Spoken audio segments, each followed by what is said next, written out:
Hello everybody. So today I wanted to do a review on Dressrosa because I was going to do that a while ago, but I'm just finally now getting to it. So part one of Dressrosa is probably the worst part of it, I would say. You know, with the whole Coliseum thing, it's just really slow and really boring. I do love Luffy's outfit though. You know, like this is like essentially close to what he wears. Basically, they try to infiltrate, Doflamingo's after the whole Punk Hazard incident. So they try to infiltrate Dressrosa, and they kind of almost blend in at first if it wasn't for like the fact that Doflamingo had like ties to everybody. Like it was kind of weird how the whole crew. I don't think Oda could craft the whole crew with all these other like eventual Grand Fleet members because there was just too many people, right? And that's probably the thing that I think was the hardest for Oda to do was to give enough time for all these characters, right? There was just too damn many. And so by the end of the day, like Luffy and the others, like you know, I don't know, like I think it needed to happen where Sanji's group left. You know what I mean? I think it was just inevitable. There's just too many people, too many role players that eventually that was going to happen. So I was pretty shocked about that, but at the same time, seeing Big Mom come in was pretty cool. Was pretty epic, like her ship, and that was probably one of the highlights because it was just completely chaotic. You know, Frankie is just trying to take on the whole like factory by himself, and Senior Pink, and like there was just so much going on at that moment. And right at that moment, like, it's just so chaotic, and Luffy's like, no, I'm going to win the Mera. I don't know who you are. And then it ends up being Sabo, and that was just crazy. That was all part one. So I think to split this video up would be good enough would be like the end of the Coliseum fight in the second half. Second half, I think, did it better, but there was the birdcage. But so the first part of it, with the whole Coliseum thing, was pretty good. I think it was pretty exciting to see two conquerors clash at the same time. It didn't look nearly as cool as Doflamingo or yeah, basically Doflamingo at the end of the arc. But what are you gonna do? Like, I think Toei Animation didn't know what to do at first with it, and neither did like Oda didn't know exactly what he wanted two clashing of the Conquerors hockey to look like. But it was pretty damn epic nonetheless. Probably one of my favorite parts of that whole Coliseum was like when he kept like saying, "Oh, you're Garp's grandson. Like, how come I'm gonna make Garp pay like by killing you." And he's like, "Look, I don't know what he did. I don't know what my grandpa did, but you can go talk to him. I don't really care." Like, I don't know. Like, that was just like some good lines because it's like, yeah, really, like. I don't know what my family did in the past, but it's not me. Like if you're not talking about me, then I don't know what to tell you. Like, and Usopp and the whole Robin, like when they were on Green Bit, wasn't really. It was just so slow, with the whole Tontata tribe thing. So that was kind of disappointing. But to be honest, it was pretty cool. Like the Tontatas, the tribe of the Tontatas, like the fact that they know Nolan from Skypiea, and that whole thing was pretty cool. And the fact that the Tontatas were actually they're somewhat formidable. I mean, they're pretty darn fast. They can just steal your stuff, and like you wouldn't even know it. So I think they are pretty useful to Luffy's like the grand scheme of like whatever he's trying to do.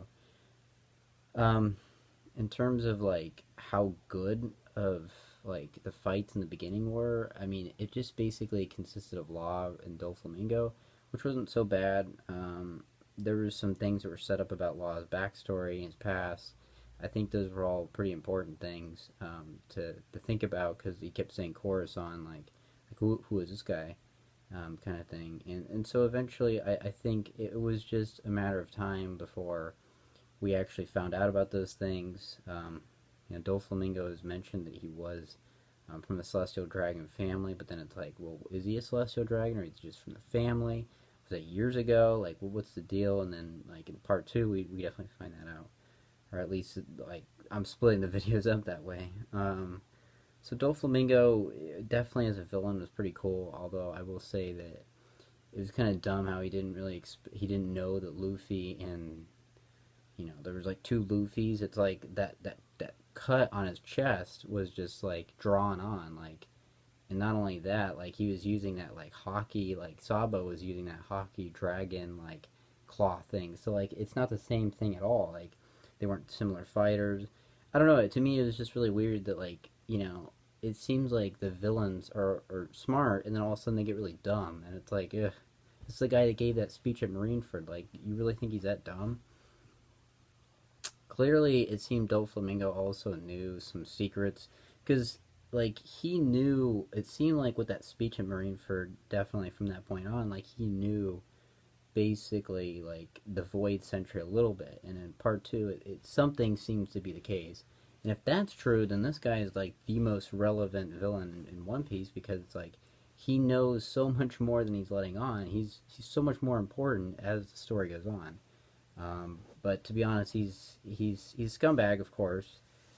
We find out that he kills like the people with King Ryuko's body or whatever, and that was pretty sad because like Ryuko was like the King Ryuko was like no, I don't want to do this, and but, like at the same time like I don't know if you should have just told everyone to give you your money. Like maybe you should have actually fought Doflamingo even if it wasn't your ideals, because like I don't know, you're the king and like this guy's trying to invade your country. It's one thing to not fight somebody like to just because, but to like not fight somebody for that reason is kind of dumb.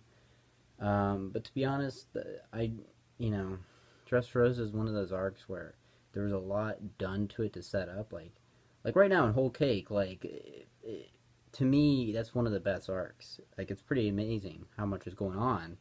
The characters may look dumb as fuck, but at the same time, like the amount of size is what Dressrosa tried to accomplish. And Whole Cake does a better job of that. But at the same time, like we wouldn't even be able to know. Oda just experimented with the size of Dressrosa. Like, well, what if like there's a ton of like villains, like basically all the executives, the three main executives. What if there's a whole army for each of these executives? What if there's Doflamingo? What if there's Monet and like all these other people that we even dealt with in Punk Hazard? Like, what if all those people are there, and then you had like all these people trying to get the Marinami, and that was the other thing, they're trying to get the Marinami. That was Ace's fruit. I thought that was really pretty amazing that Doflamingo got it somehow. I don't really know how that works, but I think the best way to say is that because he was a celestial dragon, he probably had a way of being able to uh, find a way like on Marijosa, because Virgo was basically there as a vice admiral. Maybe he had clearance to be able to just kind of walk around there and like guard some of the celestial dragons for a bit and like snag a fruit, maybe because they were able to get access to it. I think that's the best way to do it. But then the whole Coliseum ends with Sabo smashing the center and taking the fruit and eating it for himself. And I think that's a good stopping for part one, because part two has just so much like a backstory. And like everyone gets a backstory in part two, it seems like, even Baby Five and Senior Pink. But I think part one sets it up. It's exciting. There's a lot going on, which is always a good thing.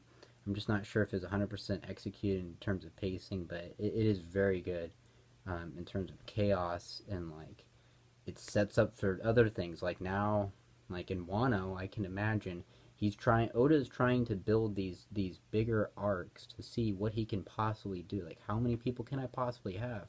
Do I need to separate everybody? He's trying to figure it out as a writer too, because I don't think Marineford was like we were just following Luffy. Like we didn't see Crocodile clashing with Mihawk. Like it was good, but it wasn't. It didn't feel like a war. It didn't feel chaotic. It felt like more of a war than the Shinobi War in Naruto, but it just didn't feel like a war. Like there's just people like like Luffy had his back to like Crocodile, and they were like fighting dudes at the same time, like in front of what I mean. Like that would be. I think that's probably what the final war in One Piece is going to be. But yeah, I think part one did a really good job. So applaud that effort. So yeah, see you till next time.